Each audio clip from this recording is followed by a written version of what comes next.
Jangan ngomong mengenai tarif naik dulu. Benerin dulu bahwa yang bayar pajak itu benar bayar pajak. Itu yang selalu kita sebutkan dulu itu adalah bahwa jangan berburu di kebun binatang. Itu lagi Kan.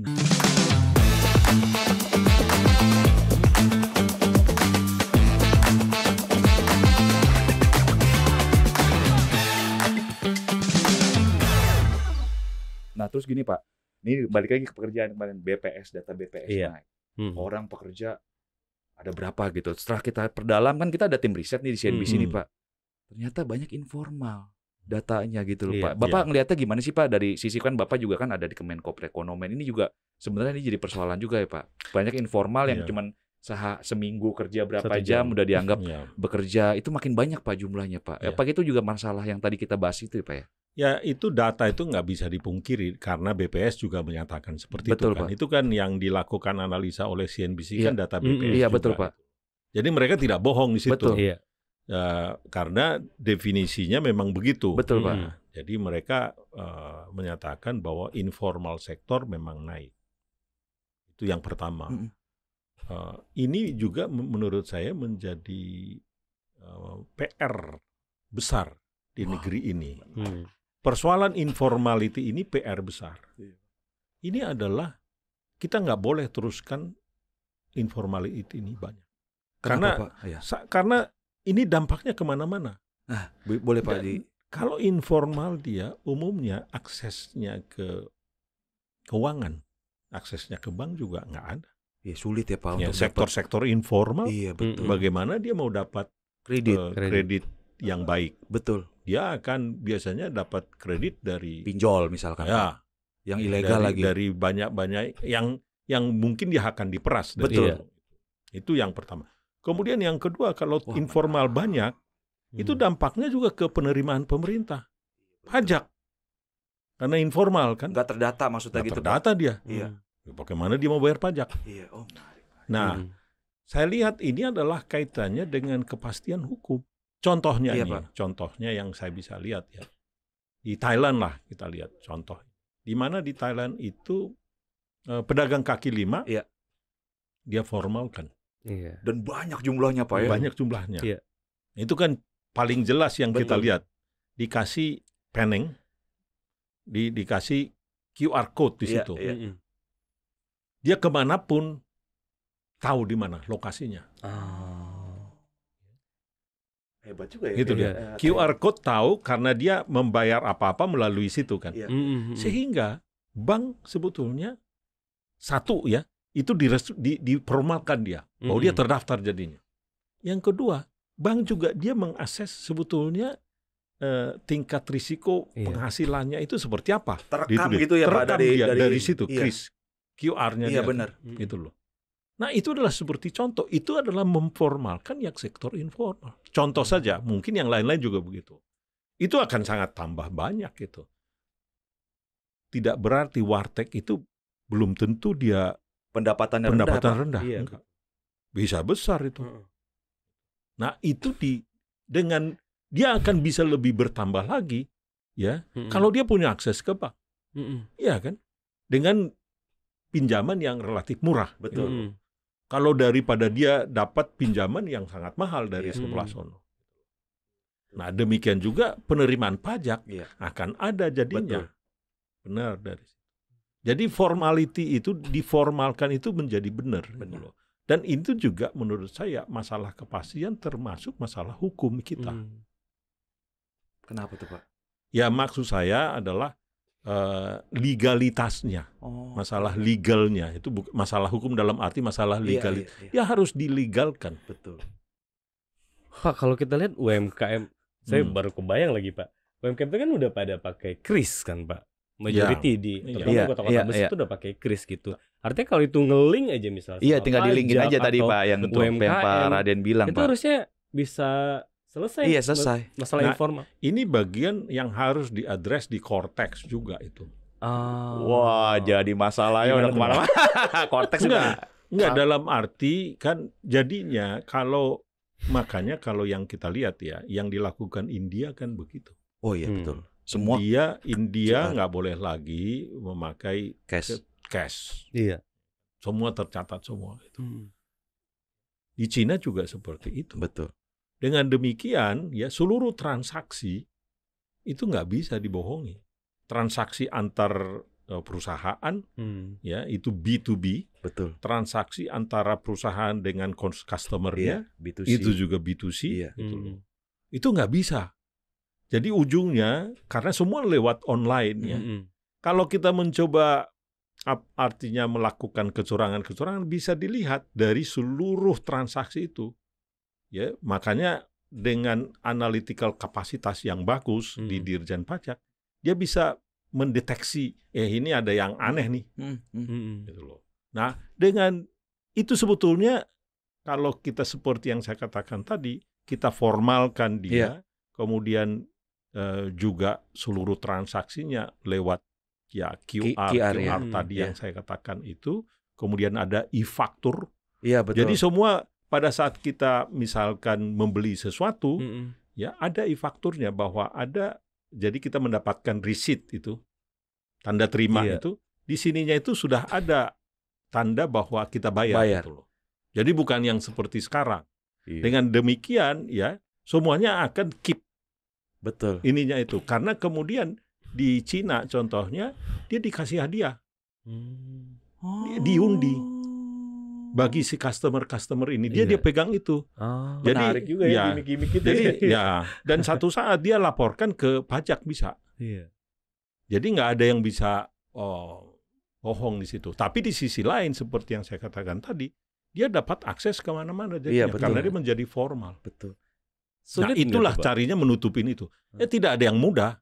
Kembali tidak ada yang bisa dilakukan itu 1 hari 2 hari. Tapi sama bisa, seperti kan, Pak? Tapi bisa.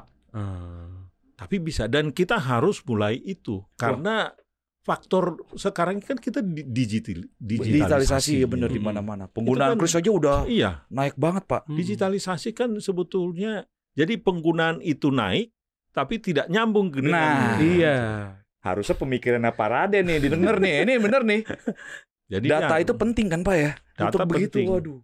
Jadi kalau sudah begitu, kalau di bank, lihat Bank Mega, Bank Alo. Iya, Pak.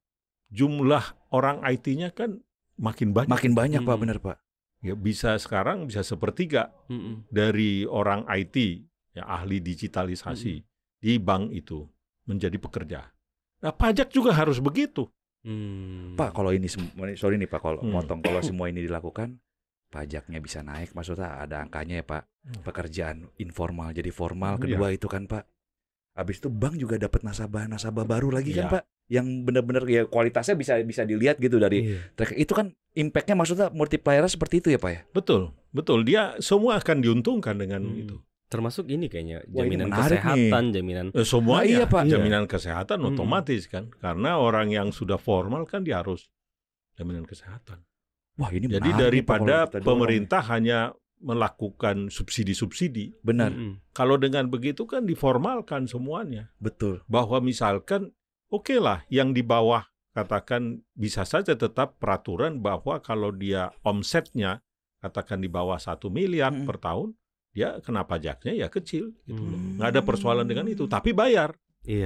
Semuanya gitu loh. Yang penting tercatat dulu. Tercatat semuanya, terbayar semuanya. Nggak ada lagi yang bisa neko-neko terhadap pajak.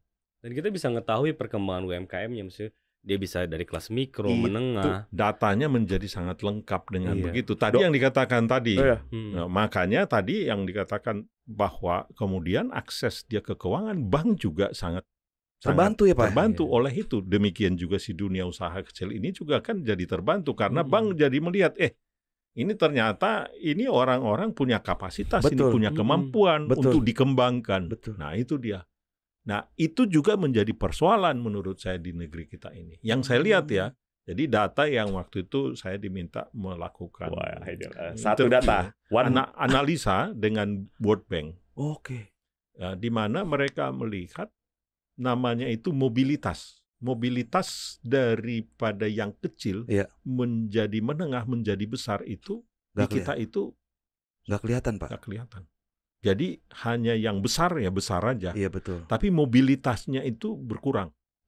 Jadi mobilitas artinya dari yang kecil menjadi menengah, menjadi makin besar. Naik kelas ya Pak ya? Ya naik kelas itu. Sama seperti kita lah. Itu namanya mobilitas daripada penduduk ya, dari sisi income. Jadi yang dulunya dia miskin, ya sesudah dia sekolah, berhasil, dia makin kaya, kemudian bisa menjadi top sekali gitu loh.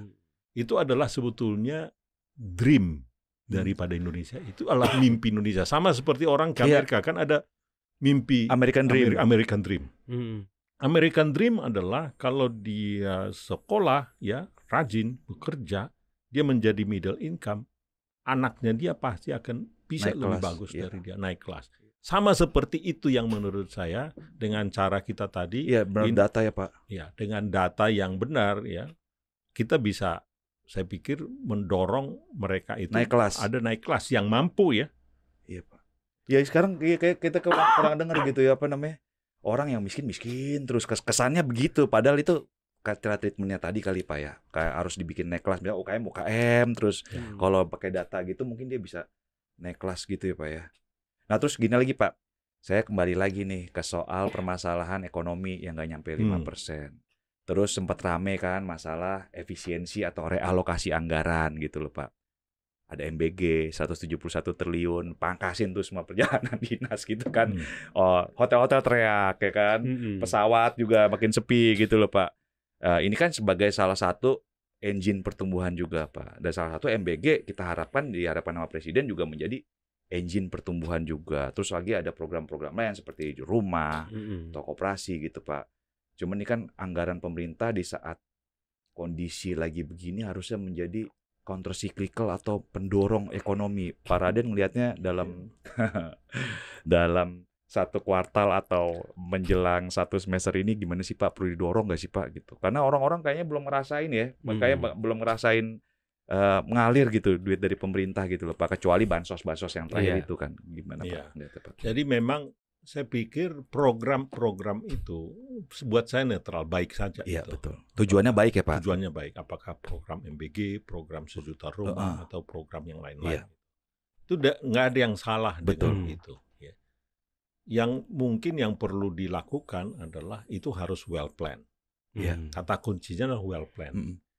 Jadi well plan itu kita harus, kalau kita mengelola perusahaan, kita harus mengelola cash flow dengan benar. Betul. Ya. Dan pada saat yang sama, uang yang ada itu benar-benar digunakan setiap saat. Jangan sampai ada uang yang menganggur. Itu yang paling penting sebetulnya. Jadi kalau memang mau dilakukan penghematan di sini, ya, kemudian di tempat lain mau dialokasikan, pastikan pada saat yang sama kita hemat di sini, ya, di sini sudah harus bergerak dengan cepat. Sehingga tidak ada bolongnya. Jadi kalau di sini sudah belum bergerak, tapi di sini sudah dipotong, maka dia akan ada bolongnya tadi itu ya Pak ya. Ya, itu menjadi negatif dampaknya. Ya. Kalau dari tempat yang kurang produktif, dialokasikan dengan cepat ke tempat yang produktif. Dampaknya positif.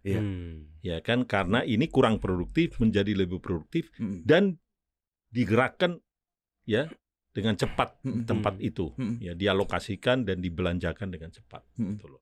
Jadi ibaratnya kalau uang itu tidak digunakan dan sempat dia nganggur, ya ekonominya juga nganggur. Simple as that. Gitu loh.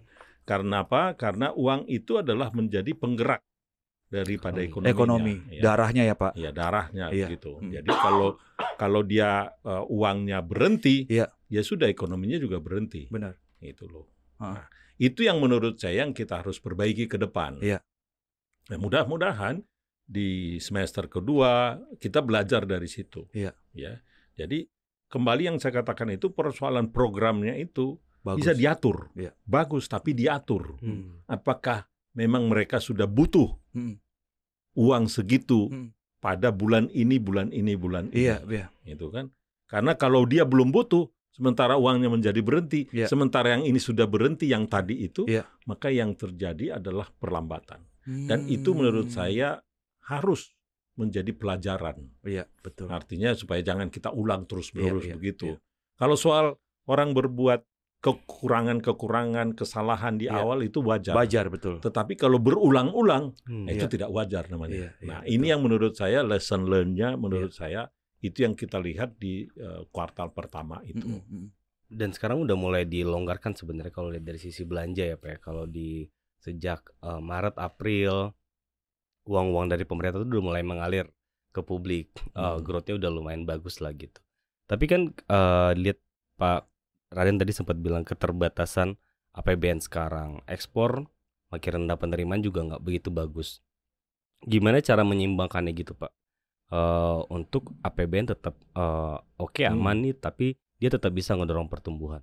Ya, sebetulnya kita tahu bahwa memang penerimaan tidak sebaik tahun-tahun sebelumnya. Kalau tahun 2022, 2023 kan sangat bagus akibat daripada juga penerimaan kita dari komoditas, baik itu penerimaan pajak maupun penerimaan non pajak. Ya waktu itu kan.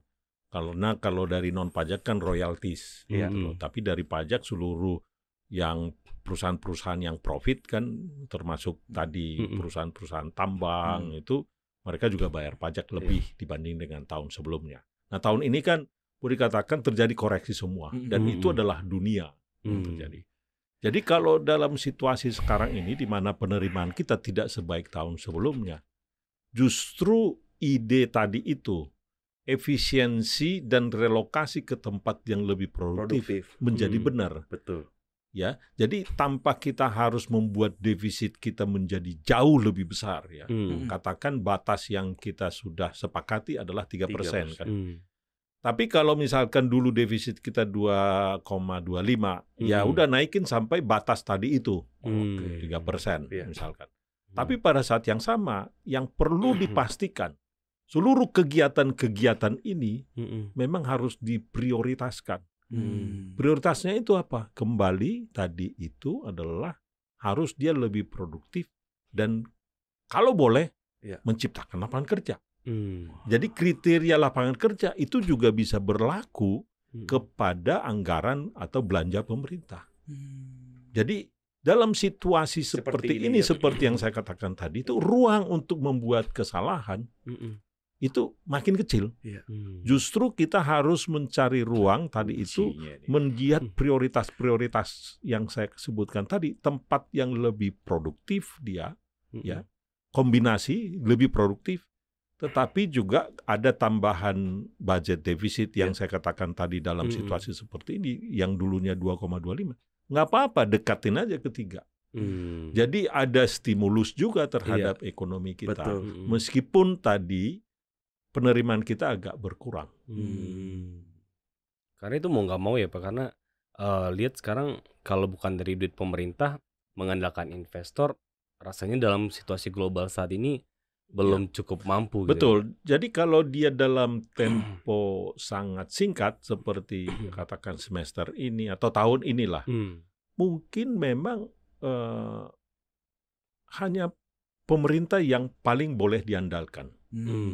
Nah, untuk yang lebih medium term, kita harapkan adalah dampak daripada deregulasi tadi. Munculkan investasi, lapangan kerja gitu ya Pak ya? Nah, pada saat nanti deregulasi sudah terjadi, investasi sudah masuk dalam jumlah besar, maka pemerintah bisa mengurangi lagi peran dia. Gitu loh. Harus begitu. Jadi dia nggak perlu jor-joran lagi dia. Artinya defisitnya dia bisa kurangi lagi, bukan ke 3 tadi, mungkin ke 2 lagi. Atau ke 1,5. Untuk dia bisa menabung lagi. Supaya nanti saatnya pada saat keadaan siklusnya siklus ke bawah, karena dunia ini kan selalu bersiklus seperti itu. Kamu sudah punya tabungan, kita sudah punya tabungan yang bisa dipakai oleh pemerintah nanti mendorong pada waktunya. Pak Raden, ini menarik banget. Jadi untuk kondisi yang tadi penuh ketidakpastian gini, pemerintah itu memang harus yang tadi anggaran udah di defisitnya dinaikin aja, gelontorin ke masyarakat gitu ya Pak ya, supaya memang, ekonominya bergerak gitu. Tapi di satu sisi lain, deregulasinya dijalanin.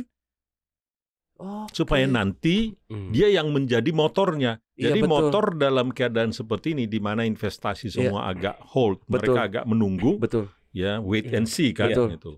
Pemerintah yang menjadi motornya. Tapi pada saat swasta sudah bergerak dengan cepat, pemerintah narik, mundur ke belakang, nabung juga dia. Sehingga uang dia nanti ada. Nanti pada saat kembali downturn lagi, betul. Pada saat turun lagi baru bergerak lagi ya, Pak? Baru bergerak lagi gitu loh. Itulah sebetulnya menjadi tugas utama pemerintah. Jadi intinya tapi sekarang duit bukannya nggak ada dong pemerintah ya Pak. Cuman agak ketahan programnya belum jalan dengan eksekusi. Kalau saya beberapa waktu yang lalu kan ngerekam ya Pak, kayak Pak Luhut ngomong gitu soal MBG. Ini yang perlu bagus programnya, tinggal eksekusinya aja menurut kita kawal gitu. Berarti ini memang ya, eksekusi menjadi hal yang sangat penting ya. Itu yang saya katakan tadi. Betul. Pastikan bahwa kebutuhan misalkan program itu benar nggak segitu, bisa dilakukan nggak? Baru kita potong dari sini kan. Jangan kita potong dari sini yang tadi itu perjalanan segala macam. Nah, sementara di sini belum jalan kan. Nganggur akhirnya. Ya nganggur kan. Itu yang saya sebutkan uang nganggur itu bukan hanya tidak produktif, bahkan sama seperti air yang tidak mengalir. Kalau air tidak mengalir, apa dampaknya? Iya. Ya kan, menjadi busuk tuh. Jadi tidak produktif. Ya, gitu loh. Jadi pastikan uang itu jangan nganggur, mengalir terus. Kalau sekarang ada uang nganggur gak sih Pak? Nah itu dia, uang yang mengalir itu pasti akan menggerakkan ekonomi. Apalagi kalau kita tempatkan aliran uang itu ke tempat yang produktif gitu loh. Misalkan ini ibarat sungai atau tali air ini ya. Kalau kita taruh dia ke sawah ya diairi dengan benar, kan itu menjadi produktif. Betul. Tapi kalau kita taruh dia ke tempat yang nggak benar itu loh, artinya langsung ke laut saja ya kebuang gitu aja Pak. Kebuang begitu saja kan gitu. Pak, kalau spesifik nih Pak, soal pajak. Dalam situasi kayak gini, kan kita tahu masih dalam rencana misalnya seperti ada penerapan cukai baru, misalnya minuman berpemanis, terus kemudian mulai ada pembahasan soal cukai rokok untuk 2026. Terus PPN kan sebenarnya kemarin cuma PMK yang diubah dan masih bisa berpotensi untuk naik ke 12% lagi ya Pak ya. Itu dalam kondisi sekarang kebijakan-kebijakan pajak seperti apa yang dibutuhkan gitu Pak? Kalau saya sekarang melihatnya seperti ini, dalam situasi seperti ini, saya kurang cocok kalau namanya tarif itu dinaikkan. Mau PPN, mau tambahan ini, tambahan itu. Bukan itu. Menurut saya adalah dalam situasi seperti ini pastikan ya bahwa compliance, kepatuhan membayar pajak itu baik gitu loh. Jadi misalkan cukai rokok tadi. Coba lihat begitu banyak yang ilegal. Iya Pak. Itu dulu dibenerin. Konon katanya itu bisa mencapai 100 triliun. Waduh. Jadi daripada kamu naikin itu, karena kalau dinaikin cukai dalam situasi sekarang, orang makin berpindah ke situ dong. Iya, ke yang murah, yang murah kan, ke ilegal kan, gitu loh. Jadi dalam situasi begini, menurut saya mau PPN, mau PPH, mau cukai-cukai itu jangan naikkan. Karena itu akan bisa justru mengerem seluruh ekonomi. Ya kan? Jadi sama seperti yang Pak CT katakan itu, jangan ngomong mengenai tarif naik dulu. Benerin dulu bahwa yang bayar pajak itu benar bayar pajak. Itu yang selalu kita sebutkan dulu itu adalah bahwa jangan berburu di kebun binatang. Itu lagi kan. Jadi lebarkan dulu, kan banyak sekali yang binatang-binatang yang di luar ini yang belum bayar. Yang tadi Pak Raden bilang soal data tadi itu kan Pak. Itu dulu gitu loh. Oke, jadi itu sebenarnya akan sangat bagus untuk mendorong perekonomian juga gitu ya Pak. Kalau seandainya instrumen pajak maksudnya. Apa perlu diturunkan Pak dalam kondisi ini? Kembali seperti yang saya katakan, kalau dalam situasi sekarang menurunkan pajak, apa implikasinya? Berarti defisit kita naik. Berarti mungkin kita harus menambah utang. Betul. Nah, sekarang ini kan situasinya menambah utang tidak cocok. Dunia sekarang ini, lihat Amerika. Apa yang dilakukan Amerika adalah mereka berusaha untuk mengurangi hutangnya. Kenapa mereka mengurangi hutangnya? Karena real interest rate, suku bunga yang mereka harus bayar sekarang, itu jauh lebih besar daripada 5 tahun yang lalu.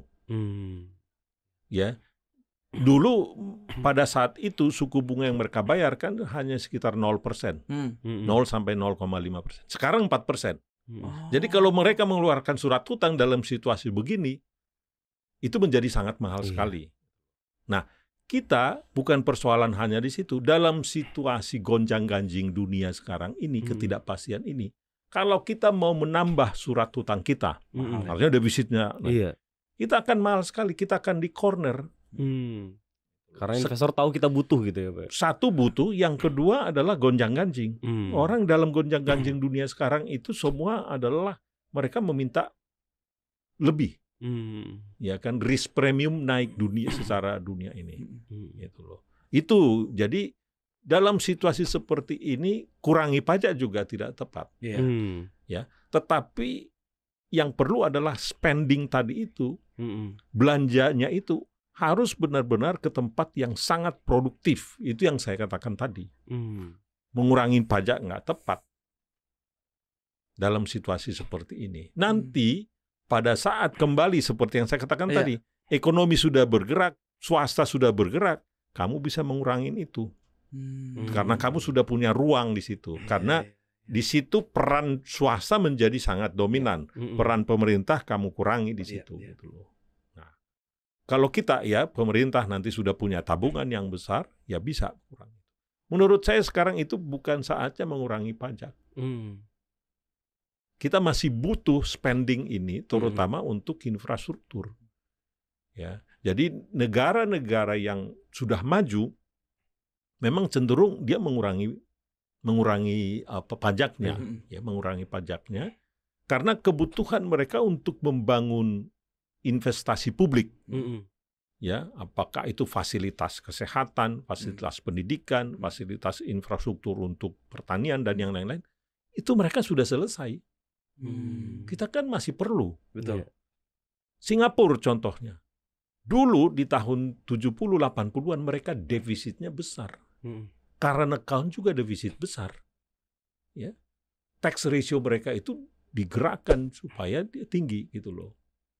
Tapi kemudian sekarang mereka menjadi surplus. Mereka tidak butuh lagi tambahan defisit yang besar untuk membangun infrastruktur. Mau bangun apa lagi mereka di Singapura? Kecuali membangun reklamasi baru. Itu pun pasirnya dari mana-mana. Kalau saya lihat adalah sebetulnya apakah 8% itu bisa? Bisa. Akan tetapi banyak persyaratan yang diperlukan untuk 8%. Satu, saya pikir itu kalau kita lihat zaman Pak Harto juga itu tidak tiba-tiba. Dia di well plan. Sobat Cuan, jangan lewatkan lanjutan obrolan seru yang gak kalah menariknya dari pembahasan kita kali ini. Hanya di channel YouTube Cuap Cuap Cuan.